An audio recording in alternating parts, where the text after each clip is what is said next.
삐뚤삐뚤 명화놀이.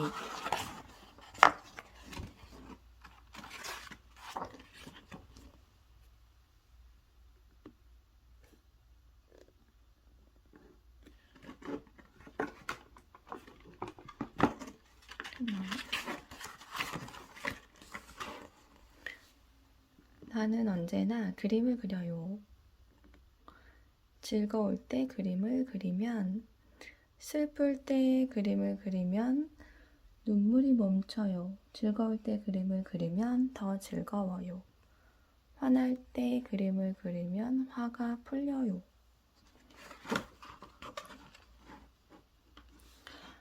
아, 어쩌죠? 온 동네가 얼룩덜룩.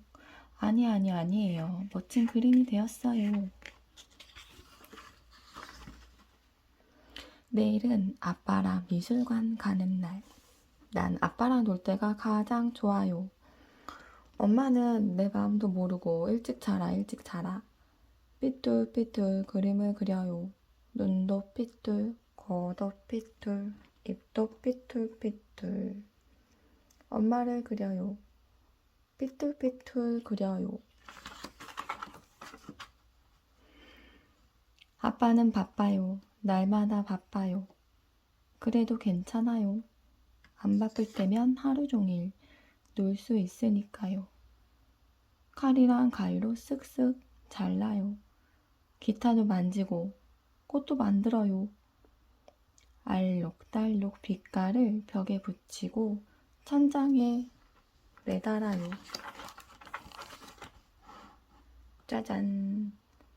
음악회를 열어요. 엄마도 오세요. 아빠도 오세요. 기타를 튕겨보자. 딩딩딩. 노래를 불러보자. 랄랄라.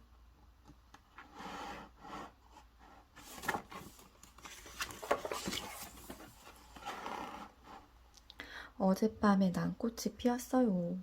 파릇파릇 풀잎에 연분홍 꽃잎이 도란도란 앉았어요. 우리 아빠가 가장 좋아하는 꽃이에요. 붓을 들어 조심조심 먹물을 묻혀요. 하나, 둘, 셋. 난 잎을 그려요. 하나, 둘, 셋, 넷, 다섯. 난 꽃을 그려요.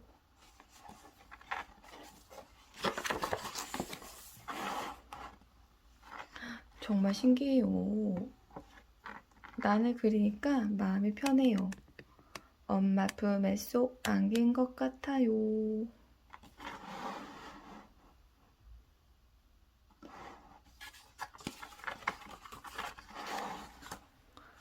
태어나서 처음으로 서커스를 보아요. 빙글빙글 접시. 떨어뜨리면 어떡하죠? 기다란 하늘 그네는 가슴이 콩닥거려서 못 보겠어요. 콩콩콩 쿵쿵쿵 점으로 찍어요. 콩닥콩닥 내 마음처럼 점으로 그려요. 빙글빙글 접시도 사람도 말도 점으로 콩콩콩.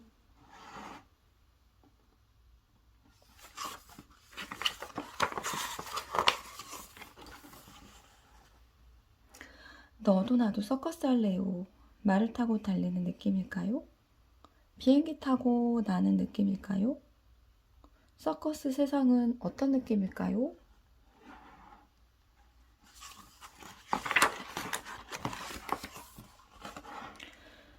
시골 할머니 댁에 놀러가요.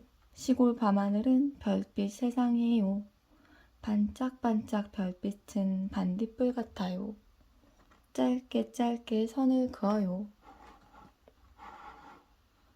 노랗고 빨갛게 가늘고 굵게 둥글게 둥글게 빙글빙글 돌려요. 짧게 그어서 찰랑찰랑 물결을 만들어요.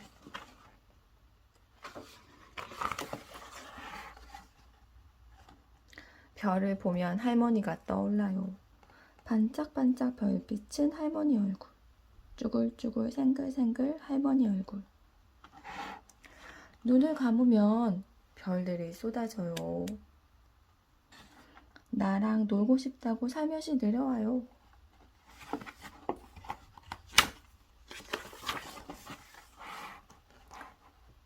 자, 어떤 그림이 숨어 있을까요?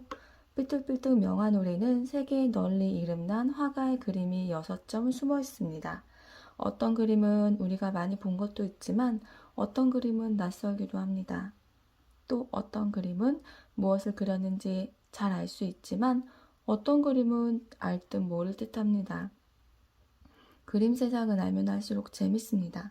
우리도 한번 그림 세상으로 들어가 볼까요? 자, 이 작품은 잭슨 폴록의 회화, 검정, 하양, 노랑, 빨간이의 은빛이라는 작품입니다. 1948년에 지어진 거예요. 자, 이 그림은 잭슨 폴록이라는 미국 화가가 그렸어요. 여러분은 무엇을 그렸는지 알 수 있나요?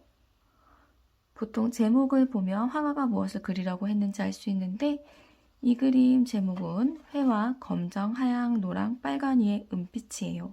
그런데 제목이 조금 이상해요. 회화는 그림이라는 뜻인데 그럼 그냥 그림을 그렸다는 뜻이잖아요. 사실 잭슨 폴록은 그림을 그릴 때마다 어떻게 하면 다른 사람들과 다르게 그릴까를 생각했대요.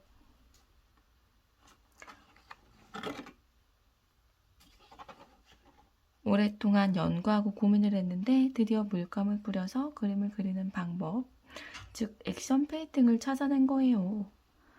이렇게 자신만의 독특한 방법을 발견한 잭슨 폴록은 그 그림 안에 자기가 생각한 이야기들을 꼭꼭 숨겨 놓았어요. 마치 회화 검정, 하양, 노랑, 빨강 위에 은빛처럼 그림과 제목이 알쏭달쏭하게 말이죠. 자, 이것은 파울 클레 인형이라는 작품이고요. 1923년 작품입니다. 이건 파울 클레라는 스위스 화가가 그렸어요.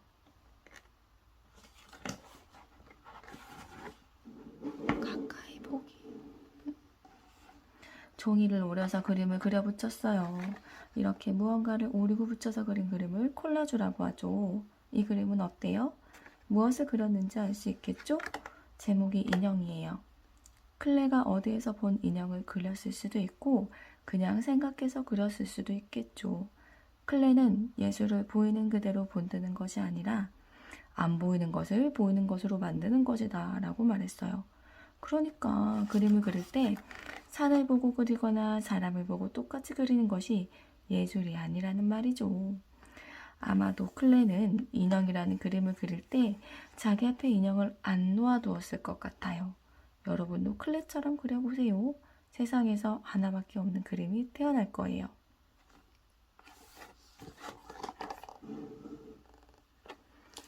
자, 이 그림은 이징이라는 우리나라 조선시대 때 화가가 그렸어요. 몽라는 여러 가지 빛깔을 안 쓰고 까만 빛깔만 써서 난을 그렸어요. 이 그림의 제목은 묵란이랍니다. 까만 빛깔을 내는 물감은 소나무를 태울 때 생기는 그을음으로 만들어요. 이렇게 만든 물감을 먹이라고 하고 먹을 갈아 붓에 찍어 그리는 그림을 수묵화라고 하죠. 수묵화. 나는 매와 국화 대나무와 함께 옛날부터 우리나라 사람이 즐겨 그리는 풀꽃 가운데 하나죠. 가느다란 난초잎 좀 보세요. 한 번에 휙 하고 그려서 더욱 힘이 넘치죠. 그러면서도 가녀린 느낌이 묻어나 그림의 멋이 한층 더해집니다.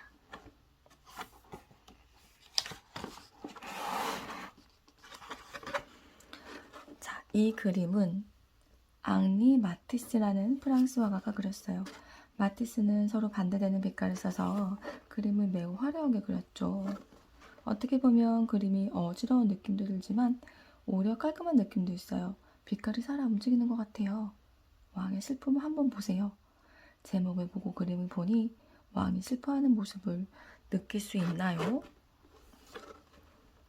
어떤 사람은 그림을 느끼기도 하고 또 어떤 사람은 오히려 즐거운 느낌이라고 하기도 하죠. 어쨌든 무슨 이유에선지 모르겠지만 왕은 매우 슬퍼하고 있는 것 같아요. 그 옆에서는 왕의 기쁨을 되찾길 바라는 마음으로 사람들이 악기 연주를 하죠. 왕은 이 연주를 들으며 눈물을 멈추고 사람들과 함께 춤을 출 수 있을까요? 자, 이 그림은 조르주 세라라는 프랑스 화가가 그렸어요. 혹시 여러분 섞어서 본 적 있나요? 접시를 돌리고 하늘에서 그네를 타고 마리에서 춤을 추는 사람을 보면 정말 신이 나죠. 이 그림은 그렇게 신나게 즐기는 사람들을 그렸어요. 자, 이제 얼굴을 조금만 가까이 대고 그림 보세요.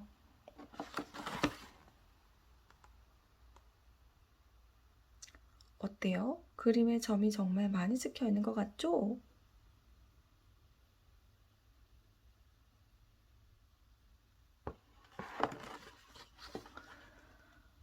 세라는 여러 빛깔로 점을 찍어 그림을 그렸어요. 이렇게 점을 찍어 그리는 그림을 점묘화라고 합니다.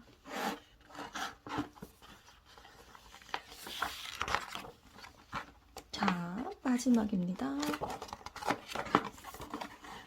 자, 이거 정말 유명한 그림이에요. 빈센트 반 고흐의 별이 빛나는 밤이라는 작품이고 1888년에 태어난 작품입니다. 이거 잘 보세요. 자, 빈센트 반 고흐라는 네덜란드 화가가 그렸어요. 고흐는 오늘날 많은 사람들이 좋아하는 화가지만 살아있을 때 정말 힘들게 하루하루를 보냈어요. 가난해서 먹을 게 없고 몸도 많이 아팠죠. 또 네덜란드에서 태어났지만 주로 프랑스에서 그림을 그렸죠. 별이 빛나는 밤은 강물에 비친 불빛이 길게 그림자를 만들면서 마치 음악이 흐르는 것처럼 그렸어요. 하늘을 맴도는 빛들은 짧은 선 때문인지 더 반짝거리죠. 아마도 고흐는 자기가 그린 밤처럼 자신의 삶도 반짝반짝 빛나길 바랐겠죠.